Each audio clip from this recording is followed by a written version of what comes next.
Welcome back नाजरीन। हम बात कर रहे हैं कि सर्वाइकल कैंसर क्या है और लोग उसकी मुखालफत क्यों कर रहे हैं। उस हवाले से हमारे साथ अभी टेलीफोन लाइन पर मौजूद हैं सीनियर सहाफ़ी और तज्ज़िया निगार माजिद मकसूद साहब। अस्सलाम वालेकुम माजिद साहब।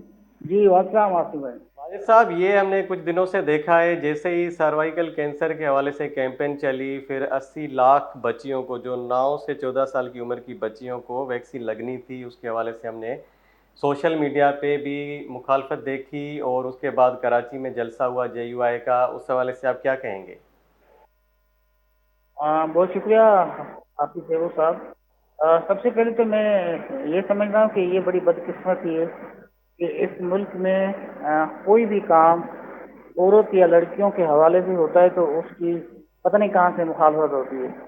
दूसरी बात ये है कि ये भी एक बदकिस्मती है कि हमारे मुल्क में किसी चीज़ को एग्जीक्यूट करने के लिए अगर आप वैक्सीनेशन लगवा रहे हैं तो उसके लिए हुकूमत के पास भी कोई जिसको कहते हैं हिकमत अमली या स्ट्रेटेजी वो भी एक से नज़र भी नहीं आती।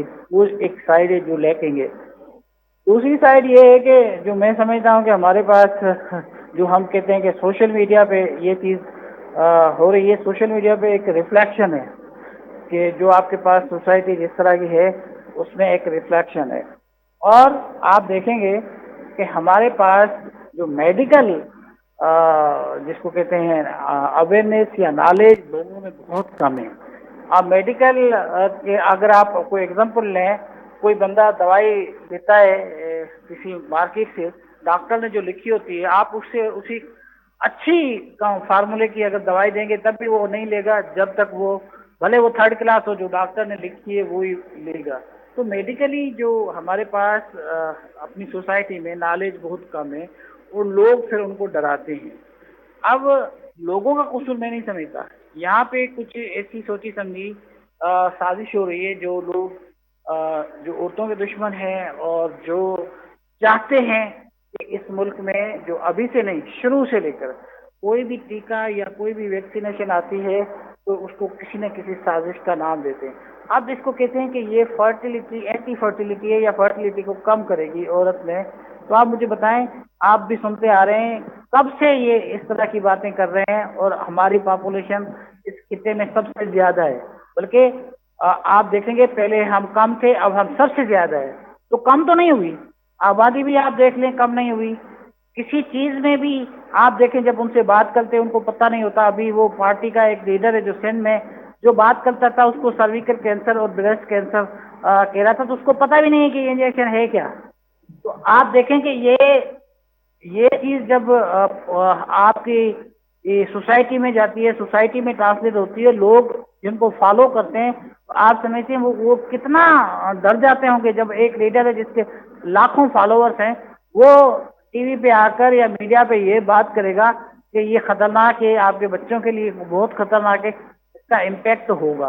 अच्छा, तो आपका मतलब है कि ये जो वैक्सीनेशन है, अगर देखा जाए तो आप तो पॉपुलेशन के हवाले से, जैसे पॉपुलेशन इंडिकेटर से आपने बात की कि 94 से 2025 तक हम देखें, अगर डेटा निकालें तो 94 में जो पॉपुलेशन थी पाकिस्तान की वो थी 12 करोड़, अभी 25 करोड़ हो गई। तो आपके हिसाब से तो पॉपुलेशन तो बढ़ रही है, लेकिन ये जो कह रहे हैं कि जो है बांझपन का खतरा है और ये जो एंटी फर्टिलिटी वैक्सीन है, तो ये इनका मौक़िफ़ जो है इसको आप कैसे करेंगे? ये तो आप बदकिस्मती है ना। देखिए इसको अगर वो जो मौकूफ दे रहे हैं वो उसको कोई चीज सपोर्ट करे ना, आप कोई चीज दिखाते हैं तो उसको एक सपोर्टिंग डॉक्यूमेंट देते हैं ना, जी। उसको वैलिडेट करने के लिए, उसको जो है उसका वेटेज देने के लिए। तो इनके पास तो कोई वेटेज नहीं है ना, कोई किसी तरह की कोई इनके पास कोई रेशनल है।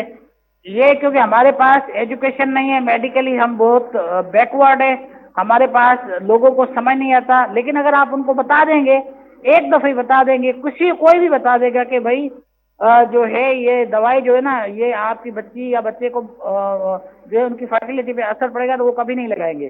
तो उनको ये तो कोई नहीं बताता कि ये जो है बकवास है। लेकिन ये बताने वाले बहुत सारे सोसाइटी में मौजूद हैं जिनको कुछ भी पता नहीं है, वो भी कहते हैं कि आप ये इंजेक्शन नहीं लगवाएं।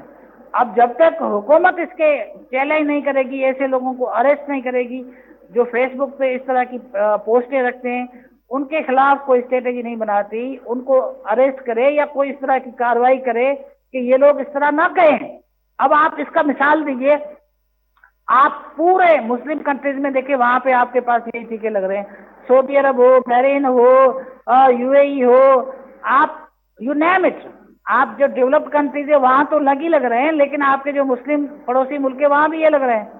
लेकिन उसके बावजूद ये जब बाहर जाते हैं तो लगवाते, लेकिन पाकिस्तान में आते हैं तो कहते हैं कि नहीं यार ये तो जो है वो फर्टिलिटी के खिलाफ है। तो अब ऐसे लोगों को क्या करें? ये कल भी मौलवी साहब जब हाजी करने जाएगा तो वहां तो बहुत सारे ऐसे टीके वो इसको लगवाने पड़ेंगे, लेकिन मुल्क में कहकर लोगों को कहेगा कि भाई ये टीके लगाएंगे तो आपके बच्चे जो है ना उनमें फर्टिलिटी पे असर पड़ेगा। अब इस हेपोक्री हैट ऑफ हेपोक्रेसी को हम क्या नाम दें, क्या कहें?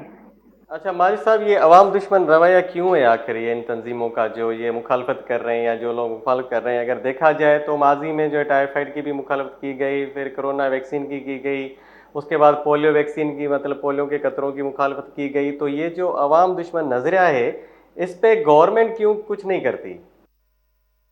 देखें ये तो यही तो मतलब गवर्नमेंट बदकिस्मती देखें आपको। कुछ कर सकती है, मतलब जाहिर है एक अथॉरिटी है तो जाहिर है वो गवर्नमेंट है। अगर ये गवर्नमेंट की डबल पॉलिसी तो नहीं है कि मतलब इन लोगों के साथ भी जो वो चल रही है और आवाम को भी मतलब रिलीफ दे रही है।